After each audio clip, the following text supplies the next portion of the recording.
take a bike that's pretty stock and you start to make it your own is the process that I like.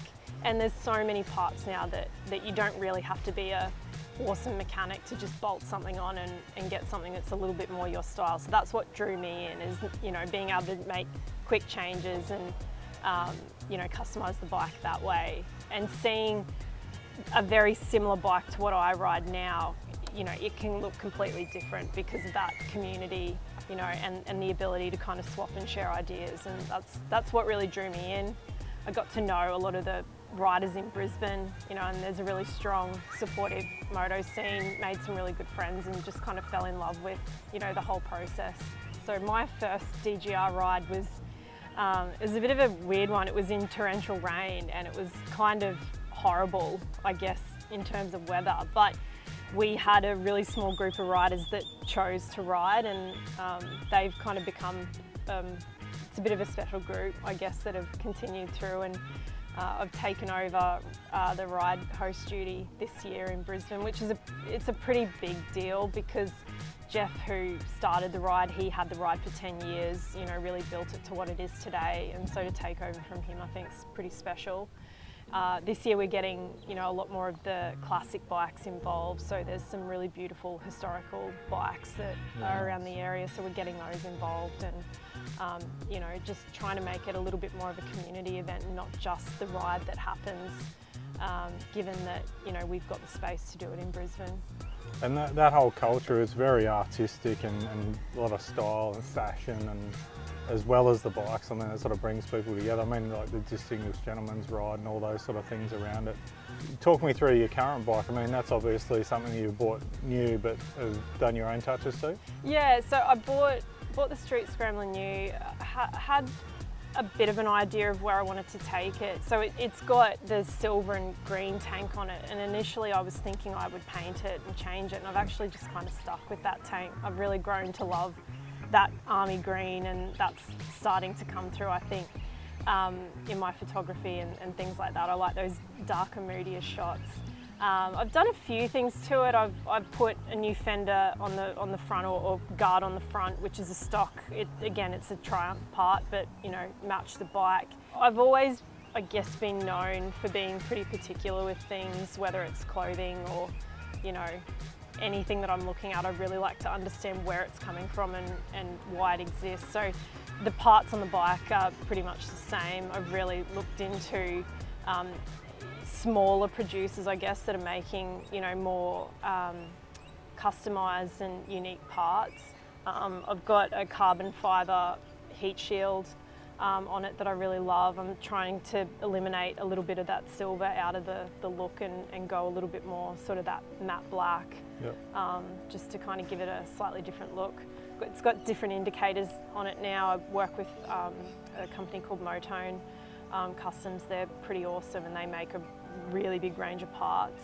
Yeah, it's amazing how quickly you can completely change the look of a stock bike. With that sort of style and art and the freedom and everything that you get from these bikes, it produces a lot of nice content too. But then also, tell me about what you do yourself with like product reviews and that sort of thing.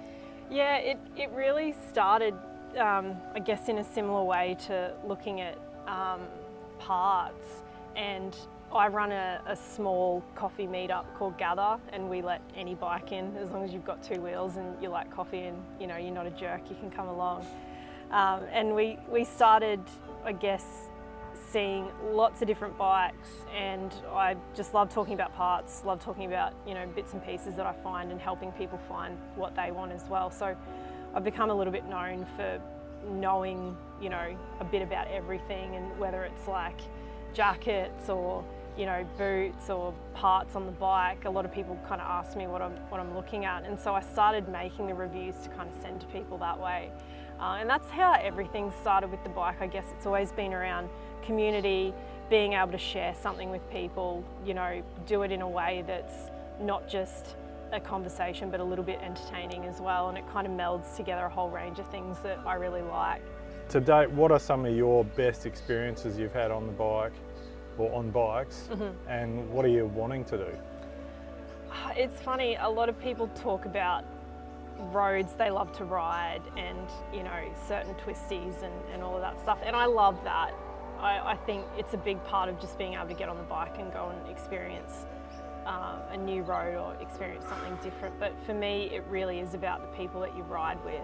My daughter, she's just about to turn 15 and loves to get on the back. So that's kind of what pulls me towards riding. I taught my wife to ride, which was awesome. You know, I let her know that I wanted to get back into bikes and ride, and I came home one day and she kind of showed me the picture of the bike she wanted and said, all right, well, this is the one I want to get. And then, you know, that started our journey. So I think that's the thing that I really love. Roads are great, riding's great, but giving people the confidence to get on a bike and experience something new, and then all of a sudden they've got a whole new facet of life to explore and to talk about. As far as riding through traffic and stuff like that, how do you actually ride with confidence, and what are your tips for other people that are commuting daily and riding in that sort of situation?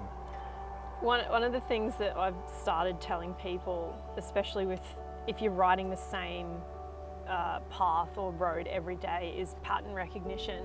And it sounds weird at first, but when you start to think about it, it kind of, I guess, blends into that sixth sense kind of concept as well. You start to get used to where the traffic merges in certain spots, and you know where you can filter and where you can't. So that's a really big kind of cue for me, is I really try and understand the way that the traffic flows, you know, in certain parts, and then you know where you can change lanes, where you can be, you know, a little bit sort of more boisterous on the bike, I guess, and where you need to just sit in your lane. My dad used to tell me, never trust indicators, and it's true. You never trust indicators. I trust wheels and the direction that the wheel is pointing, where the driver's looking. If I can see their eyes, I hope they can see me. So it's more those subtle signals rather than the obvious indicator that I look for.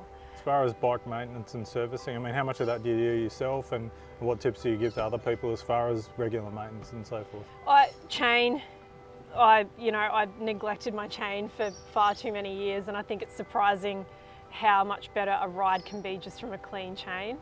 So learning how to clean your chain, knowing how to do your oil, you know, knowing how to do your tyre pressure, those basics, the things that can change every day on a ride and could put your life at risk. I think they're the things that I tend to focus on. But I think basic bike maintenance is something that's really important, especially if you're going on longer rides and you have the ability to, you know, change a tyre yourself, fix your chain, you know, make sure your brakes are good. All of those things I think are worth learning.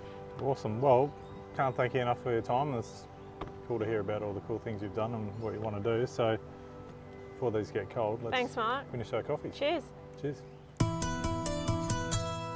Bendix Moto. Ride with confidence.